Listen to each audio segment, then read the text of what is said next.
This segment of the Chopin podcast is brought to you by the Chopin Foundation of the United States, dedicated to promoting young American pianists and making Chopin's music accessible to all. Garrick, I wonder if you could just conclude with any reflections on a life of mazurka playing. Not that you're done by any means, and I'll need to interview you again in 20 years to have a fresh take on things. But from, I guess, late teens, early 20s, not being really sure what they were all about, to having one of the great mazurka collections. It's not something you can calculate. You just have to feel it. You just have to know it. You're not a Polish man, but you've captured something of their spirit. Well, not to get too mystical about it, but the founder of Taoism, Lao Tzu, I mean, and of course, are things translated from ancient Chinese? We don't know, and I don't speak any of it.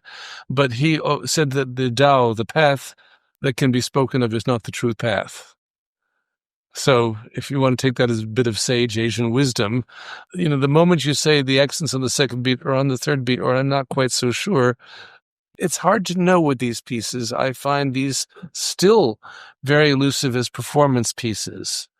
Yes, I can read very carefully what he's written, and I can listen to the great colleagues on recordings that have inspired me, and both live and in recording. And still, sometimes it's a little hard to find what animates each individual piece. I mean, I find them tricky, in other words.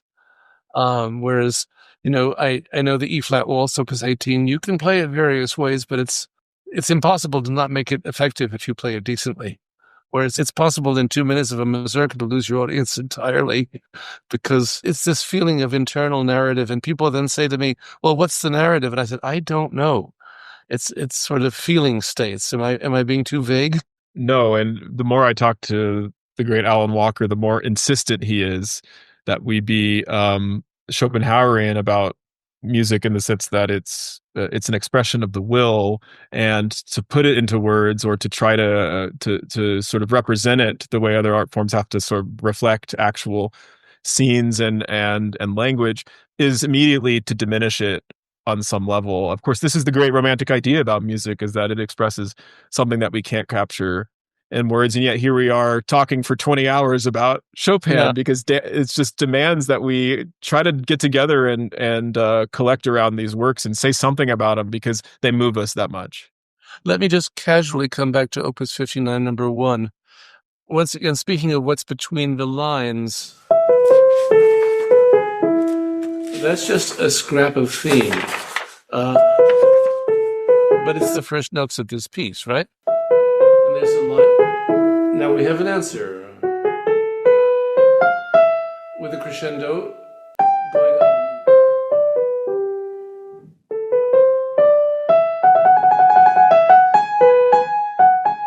There's a 2-bar slur. There's a 2-bar slur with some dynamics and harmony going on. Another 2-bar slur, and then a 4-bar slur. But you can see them as a question. You can see them as an answer. Is this a question? And this is the answer? Or is this a statement?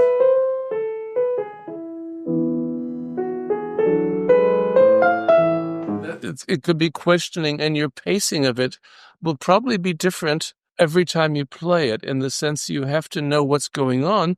But finally, at that moment, if I always think I should take a little time after the second bar,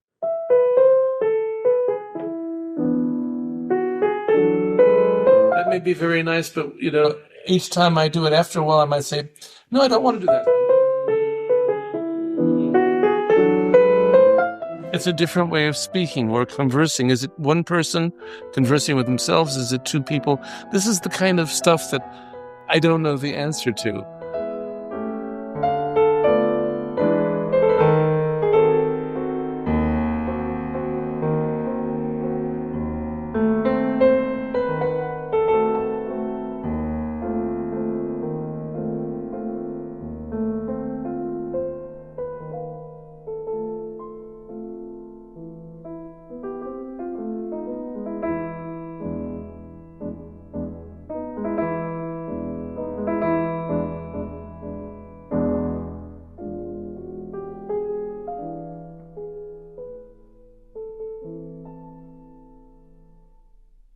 I remember that in an interview with Maria Callas, who was, in addition to one of the greatest artists of the 20th century, was supposed to be the best actress on the opera stage that ever existed. And she was asked, what's the secret to acting in opera? She said, the music tells you everything, but you have to know how to listen to it. In other words, it's not just 1, 2, 3, 4. You have to know what is the music telling you. And sometimes in Chopin, it will tell you to hurry or hold back, or, it's hard to know. I mean, as I like to say when I'm showing you what's not to do, in those chromatic scales, we were talking about these. If I just played what's on the page.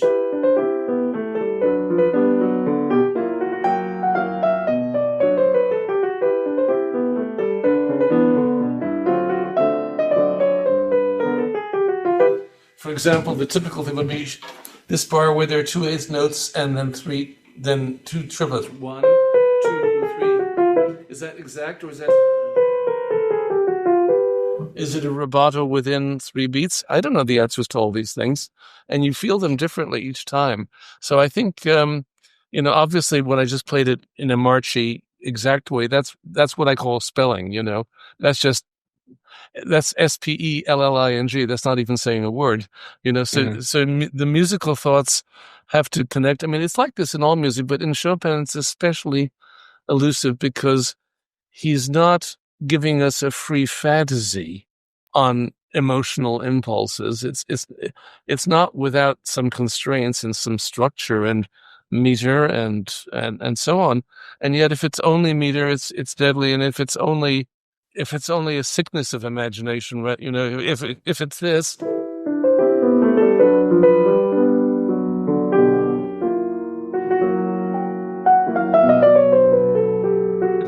which you hear versions of sometimes, that's lovely. I mean, it's nice that you have such deep feelings, but it all becomes about you instead of about that. And yet, without a strong will or ego or attachment, emotional attachment to this music, it just doesn't work. I mean, it doesn't sound like anything. And of course, if we had all the answers, we wouldn't be so enamored with the music. And I think even attempts to box in music according to political explanations, for example, which have been done with mazurkas, with polonaises, or social explanations, or music theory explanations, or narrative explanations, they're all going to fall short. And at the end of the day, music has been, certainly in the 19th century, it was publicly recognized as the great philosophical art form, the great introspective one in which we can examine our own humanity. We can, as pianists, try to express these rich subtleties of existence. If now we're getting very deep, it's precisely because these scores are infinitely ambiguous, as is our place in the world. And they, better than any other art form, I think, reflect that and represent that. And these little mazurkas somehow embody that sort of infinite mystery. And genius. I mean, wow.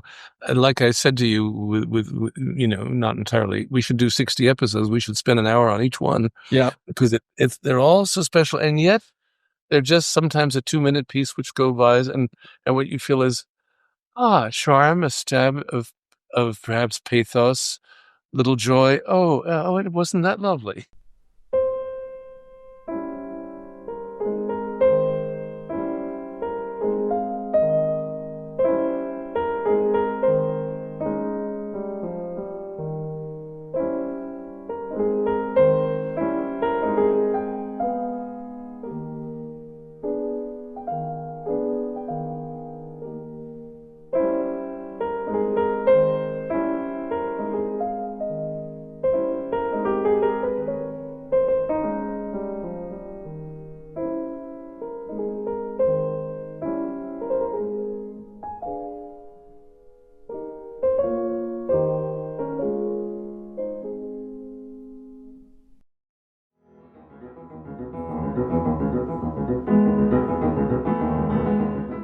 Thanks for listening to the Chopin podcast.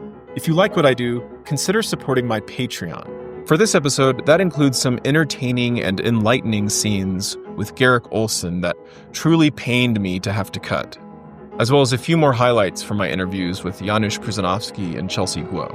In the next episode of the Chopin podcast, we turn to the grand Polish flair of the Polonaises, featuring, as always, Garrick Ohlsson's detailed breakdowns of the music at the piano and Jed Distler's recording recommendations. We'll also be joined by two special guests, gold medalist of the 2010 International Chopin Competition, Yuliana Abdeeva, and silver medalist of the 2021 competition, Alexander Gadzhiev. Stay tuned.